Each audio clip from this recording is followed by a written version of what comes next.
All right, today we are uncorking a truly wild story. It's about a simple French harvest wine and how its biggest party, by far, ended up in a city in South Wales. Yeah, you heard that right.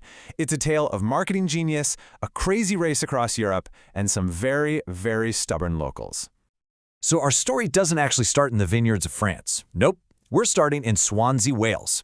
Because here, the third Thursday of November isn't just another day on the calendar. As one local famously put it, it's their Christmas. It is a citywide celebration that is taken very seriously. And when I say seriously, I mean it. The dedication is just staggering. We're talking about beauty salons opening their doors at the crack of dawn, at 6 a.m. People book these appointments months in advance, and some even sleep sitting upright the night before just to protect their makeup. This is not just a little get-together. It's a massive economic event for the entire city. And that leads us to the big question, the central mystery we're going to solve today.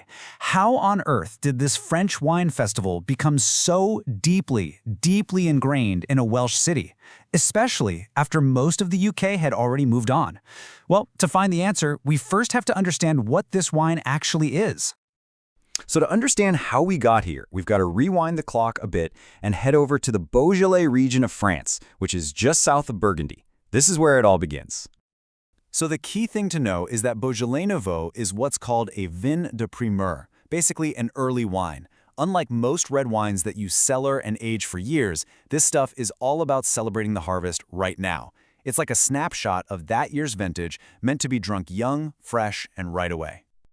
And the whole process is incredibly fast. They use these gamay grapes and a special fermentation method. It's called carbonic maceration, which creates this really light, fruity, almost pinkish purple wine.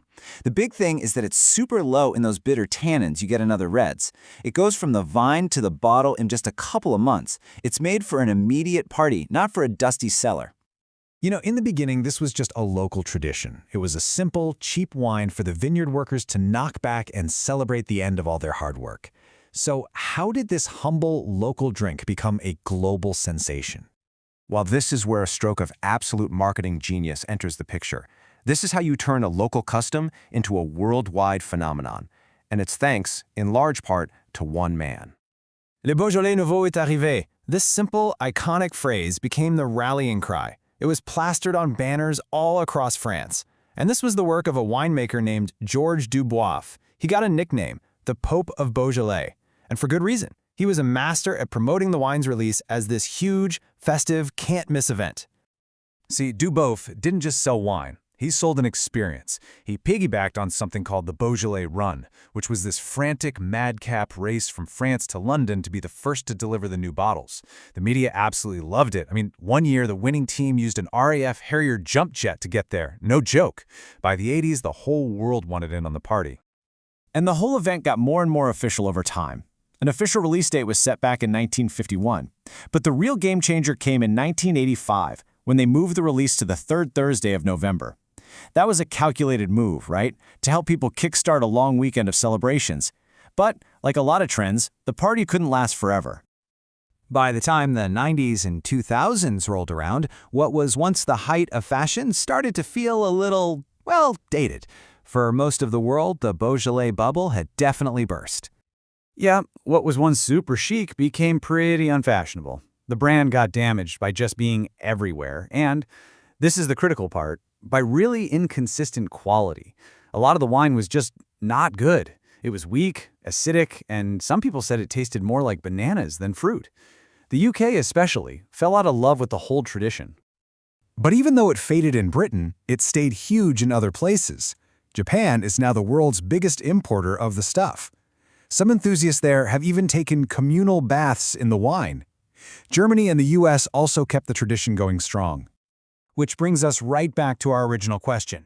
Why on earth did Swansea, of all places, not only keep this thing alive, but double down and become the absolute party capital for it? Well, according to cultural historian Peter Stead, it was basically a perfect storm. It all started back in the 60s with the famous Welsh rugby captain Clem Thomas. He owned a local bar and could get the wine in cheap. Then it caught on because Swansea at the time was trying to become a bit more cosmopolitan, and this was seen as a trendy London thing. And then, and this is the best part, when the rest of the country moved on, Swansea's stubborn pride kicked in. It was their way of giving 2 fingers to fashion. It wasn't a French tradition anymore. It was a Swansea tradition. And today, that stubborn tradition has a massive economic impact. We're talking an estimated £5 million a year.